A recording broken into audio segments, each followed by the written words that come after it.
ইন্ডিয়ায় তৈরি উত্তম এইএসএ রাডারটি প্রোডাকশনের দোরগোড়ায় পৌঁছে গেছে। ইন্ডিয়ান এয়ারফোর্স শীঘ্রই ডিআরডিও তৈরি করা এই স্বদেশি উত্তম অ্যাক্টিভ ইলেকট্রনিক্যালি স্ক্যান্ড এয়ার রাডারটি ভারতীয় যুদ্ধবিমানগুলিতে যুক্ত করার ব্যবস্থা করছে। এই রাডারটি সব ধরনের প্রি ফ্লাইট ট্রায়ালসগুলি সফলভাবে সম্পন্ন করেছে। এই বছরের শেষে সব ক্লিয়ারেন্স হাতে পেয়ে যাবে। এই রাডারটি সব ধরনের পরীক্ষার মধ্য দিয়ে গেছে এবং এটির সক্ষমতাকে নানাভাবে প্রদর্শিত করেছে, যার মধ্যে air to air combat, air to ground operation, weather এবং টেরেনকে কীভাবে অ্যাভয়েড করা যায় এরই মতো কঠিন পরীক্ষাগুলি করা হয়েছে, যা এর কার্যকারিতাকে অনেকটাই বৃদ্ধি করবে। উত্তম এইএসএ ফায়ার কন্ট্রোল রাডারটি ভারতের নেক্সট জেনারেশন ফাইটার জেটগুলির জন্য ক্রুশিয়াল রোল পালন করতে চলেছে। ভবিষ্যতে তেজস মার্ক 2 প্রোটোটাইপে এটিকে যুক্ত করা হবে। সুখোই 30MK আপগ্রেড প্রোগ্রামে এই রাডারটির উন্নত ভার্সন ডেভেলপ চলছে ফ্লাইট ট্রায়ালসের জন্য। প্রথম 40টি তেজস মার্ক 1 ফাইটার জেটের জন্য ইসরায়েলি ELM 2052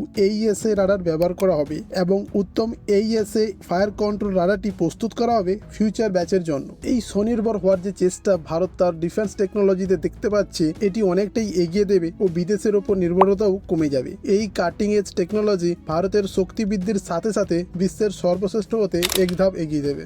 ভারত লক্ষ্য করে আসছে চীন ভারত মহাসাগরে নিজেদের যুদ্ধজাহাজ পাঠিয়ে নিজেদের আধিপত্য বিস্তারে সচেষ্ট হয়েছে। সেক্ষেত্রে ভালোভাবে নজরদারি চালানোর জন্য 31টি MQ-9B Sea Guardian drone US থেকে নিতে প্রস্তুত। এই ডিলটি তাৎক্ষণিকভাবে সাহায্য করতে পারলেও ভারতের স্বনির্ভরতার ওপর বেশি জোর দিতে হবে। ভারতের দীর্ঘদিনের আশা high altitude long endurance UAV প্রোগ্রামের ওপর ভালোভাবে কাজ করতে হবে। এই প্রস্তাবিত HAL UAV প্রোগ্রামে রিডিউস রাডার সিগনেচার টেকনোলজি, যেটাটিকে শনাক্ত করতে কঠিন করে তোলে, precise guided weapons, anti radiation missile এবং ইলেকট্রোম্যাগনেটিক ওয়ারফেয়ার সিস্টেম এটিতে যুক্ত থাকবে। স্বদেশীভাবে তৈরি করা HAL UAV প্রোগ্রামটি ভারতকে স্বনির্ভরতার দিকে এক ধাপ এগিয়ে দেবে। এর সফল প্রোগ্রাম ইন্ডিয়ান এয়ারফোর্সকে স্ট্র্যাটেজিক অ্যাডভান্টেজ দেবে, লং রেঞ্জ রিকনেসেন্স ইন্টেলিজেন্স গ্যাদারিংয়ে সাহায্য করবে। জেট পাওয়ার স্টেলদি UAV এবং হিন্দুস্তান অ্যারোনটিক্স লিমিটেডের HAL UAV প্রোগ্রাম ভারতের ড্রোন প্রযুক্তির ক্ষেত্রে অগ্রণী ভূমিকা নেবে।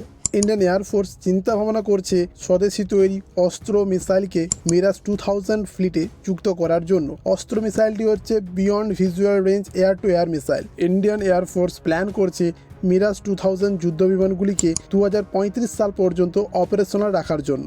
সেক্ষেত্রে অস্ত্র মার্ক 1 যুক্ত করা একটি গুরুত্বপূর্ণ দিক হতে চলেছে, কারণ এর রেঞ্জ হচ্ছে 110 কিলোমিটার, যা মিরাজ যুদ্ধবিমানের কার্যক্ষমতাকে অনেকটাই বৃদ্ধি করবে। মিরাজ যুদ্ধবিমানে মাইকা ইনফ্রারেড মিসাইল ব্যবহার করা হয়, যার রেঞ্জ হচ্ছে 80 কিলোমিটার। অস্ত্র মার্ক 1 মিসাইলটিকে মিরাজে ইন্টিগ্রেটেড করা কিন্তু খুবই টেকনিক্যালি চ্যালেঞ্জিং কাজ, তাই এই মডিফিকেশনটা খুবই কেয়ারফুলি করতে হবে। MBD এর মাইকা নেক্সট জেনারেশন মিসাইলের রেঞ্জ দ্বিগুণ হলেও এটি শুধুমাত্র রাফায়েলে সীমাবদ্ধ থাকছে।